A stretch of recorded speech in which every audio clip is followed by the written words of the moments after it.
Hey guys, today I wanted to share with you some of the gluten-free grains that we use in my family. Now, I have been gluten-free for about 8 years, and I think one of the things that I really try to do in regards to food in general, especially when feeding my daughter, is keeping a big variety. So she is exposed to a lot of different fruits and vegetables, but I also find it very important to feed her a lot of different whole grains. We don't do a lot of processed food in my family, so the following are the whole grains that we use on a weekly basis. So the first thing I wanted to share is rice, and we eat a ton of rice.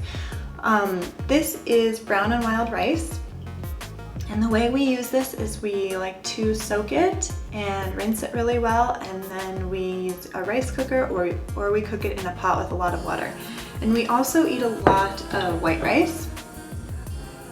This is pretty easy to digest and really tasty. Rice is so versatile. We use it a lot, but the problem with rice is that it contains a lot of arsenic. And I'm not saying this to scare anybody, and I'm gonna include a link to an article that explains a lot more about this, but some of the things that you can do to avoid some of that arsenic is buy rice from California or India, avoiding some of the Asian countries where the arsenic levels in the soil are a little bit higher. Another grain that we really like to use is quinoa. And quinoa is great, very versatile as well, has a lot nuttier flavor than rice. And this is the white quinoa, it also comes in red. I love quinoa because it's so high in protein, and it's really easy to make. It takes about 20 minutes total to cook up, and everyone in my family is a big fan. The next grain that we use sometimes is called millet, and this has a slightly harder texture, making it a little bit more challenging to break down. But you can cook it a lot like rice. It's got a very mild flavor, and it works really well in baking as well. Another ancient grain that we use that's really nutritious is amaranth. Amaranth are these little tiny grains that are very, very hard. So when we cook it, we use it a lot like a porridge. It's really hard to grind down because it continues to retain that really crunchy texture, which actually can be really great if you're wanting that. But something to keep in mind is that it doesn't really get mushy like rice or oats. Which brings me to my next grain, which is oats. Now, oats, when they are not grown next to wheat, are naturally gluten-free. And we make sure to buy certified organic gluten-free oats. And that's because when oats are grown next to wheat, a lot of times they get cross-contaminated. So these oats we cook just in oatmeal. We eat them raw, soaked overnight.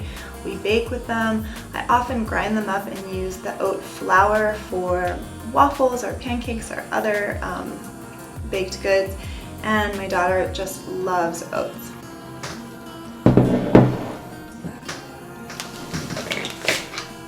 Another grain that we use is buckwheat, and buckwheat's actually not a grain, it's a seed, but we can eat it like a grain by cooking it similar to rice. This is kasha, which is the toasted variety, and it's like whole little kernels.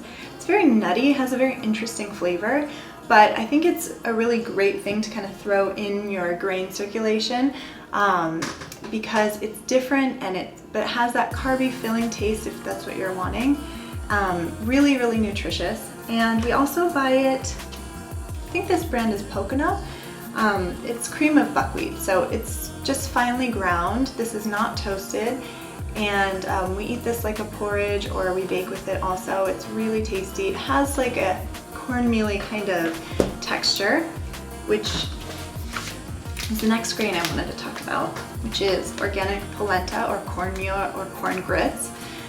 It's grits when it's a little bit coarser grind, and that's what we have here. And we use this one in moderation because corn is one of the most highly genetically modified foods there is. And even when you buy organic, it's not guaranteed that it's not genetically modified. So like I said, everything in moderation, and sometimes we use corn when we're making muffins. I'll use it to make a cornbread, or I will use it like in a polenta style. The last two gluten-free grains I wanted to talk about are sorghum and teff, and I don't have examples of those today because I don't actually cook with them. I have tried both of them. I think they're great. I'm just not familiar with them, so I didn't want to give you my opinion on them because I just don't know. I will share with you the brand that we love as far as gluten-free grains go is Bob's Red Mill. They have tons of different grains, a lot of which are organic, and you can find them probably most easily online or in your local health food store. So hopefully this was interesting for you. Hopefully you learned something. Let me know if you have any questions about how we use these grains, or if you have any ideas of other gluten-free grains. I would love to know how you guys use your grains. So thanks for watching, and I will see you in my next video. Bye!